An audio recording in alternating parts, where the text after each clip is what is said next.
I can get nervous sometimes. Not nervous in the sense that I'm concerned about what people are going to say or how they're going to feel about a certain thing, but certain topics are difficult for me to broach, and I don't know why. I tend to hide behind humor and sarcasm when I'm actually worried about something. And I want to say, if we're being honest, because that's what this channel is for me to be honest.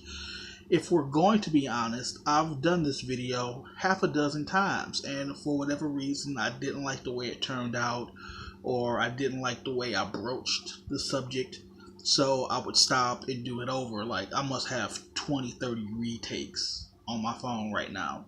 So I've decided that for the sake of authenticity and to be sincere, and because this channel at the end of the day is for me and nobody else, let's just be honest about it.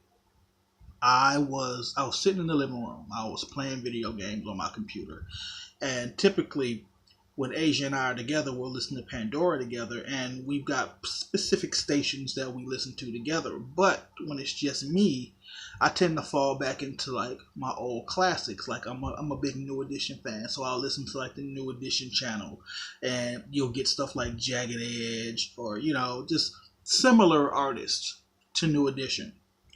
Well, also one of my guilty pleasure channels is Debbie Gibson. I was a big Debbie Gibson fan when I was a kid. Uh, I grew up in Inkster, but there was that year and a half period where I lived in Hammond, Indiana, and I was like one of 50 black kids in the school. And I don't remember being a victim of racism or anything, but I definitely adapted to the culture that I was in. So I found myself listening to music that my friends listened to. It was stuff like Terrence Trent D'Arby, Debbie Gibson, Belinda Carlisle, the Jets. Like, these were the kinds of things that Madonna, these, for me now, at 42 years old, feel like guilty pleasure songs. I don't subject my wife to them all the time. It's like our taste of music is pretty much the same, but sometimes, we feel a little differently. So when I do have time, like by myself, I try to listen to the things that I enjoy the most. I dig a lot of old school stuff, like stuff from the 70s, 80s. I don't go so far back as the 60s. But today, I was listening to Debbie Gibson. Songs like Out of the Blue came on. Only in My Dream. Then Terrence Trent D'Arby came on, and I found myself like singing along to all of these old songs from like the 80s. And I could put myself now, in retrospect, hindsight is 2020, I could see how my parents would feel like walking past my bedroom, and I'm in my room with the door closed, and I got Terrence Trent D'Arby turned all the way up, or Debbie Gibson is blasting. Like, I was into music, but I didn't differentiate black music from white music. It was just music. It was just what I liked. But I could see how, in hindsight, my parents could have thought I was gay. Like, absolutely. I make no qualms about it. I'm not butthurt about it. And it's not even going to make me change my perspective on these particular songs. But as a black man living with a black family, you would think that I would cling to my heritage more because I was around more white people than black people. But I was never that kid. I was never that guy. Like, I didn't know my father was white until I was like in like the third grade.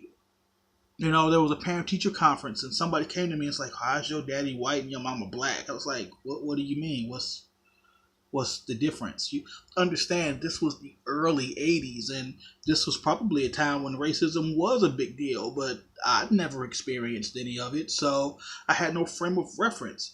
So when it came to music, I just liked music. I was into what I was into.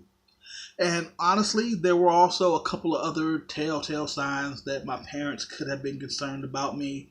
Like, for one, and now I'm really showing my age here. I don't know if anybody remembers color forms or not.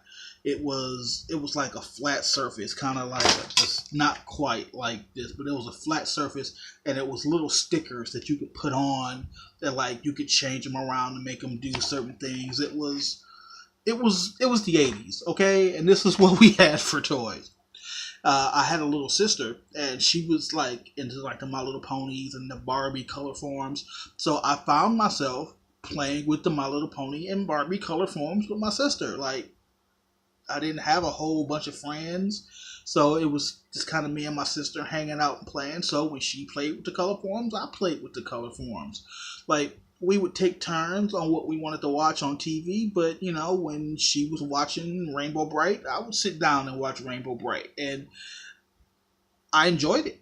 You know, to this day, I make no qualms about it. I thought Rainbow Bright, for what it was a fun show. I liked Strawberry Shortcake, you know, My Little Pony, not the new ones, the Friendship is Magic bullshit, like the original My Little Ponies. It was just a friendly little show.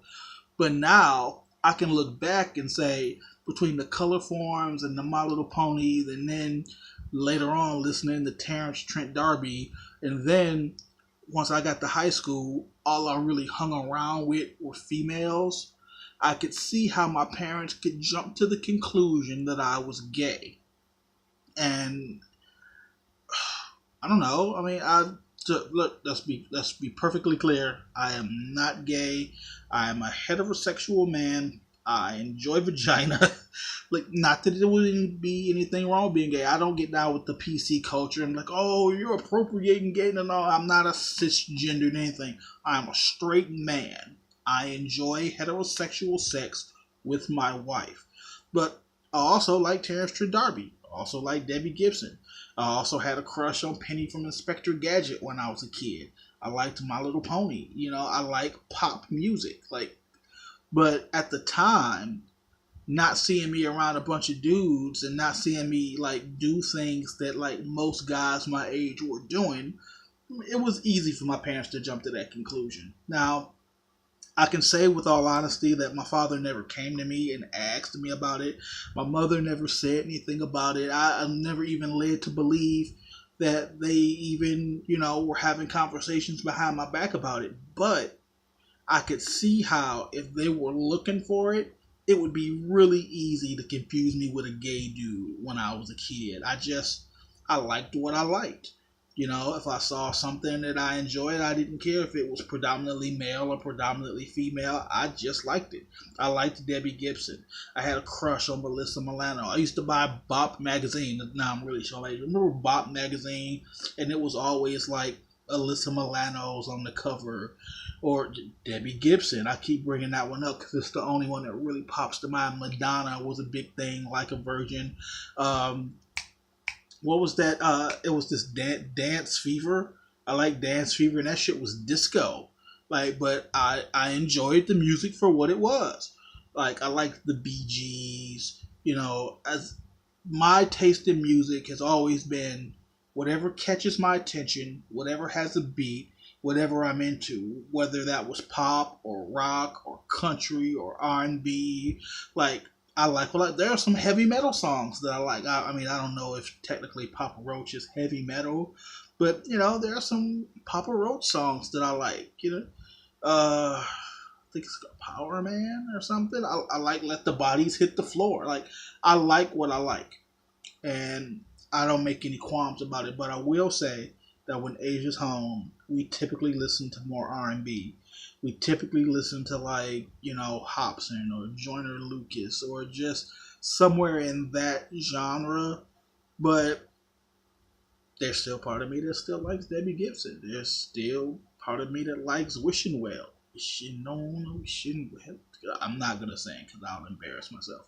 But I see how my parents, if that thought ever crossed their mind, how they would almost be justified in thinking so. So, wow, that wasn't nearly as hard as I thought it would be to say. Like, I struggled with whether or not I wanted to talk about that because this, I don't know. Like, it's not like I don't already know. So, what was really the point of hiding it from me? You know? So, I'm about to sit down and I'm going to watch my Japanese Power Rangers before I go to bed. And tomorrow's Thanksgiving, so that's going to be an all day event. Expect videos from Asia's mom's house. That'll be fun.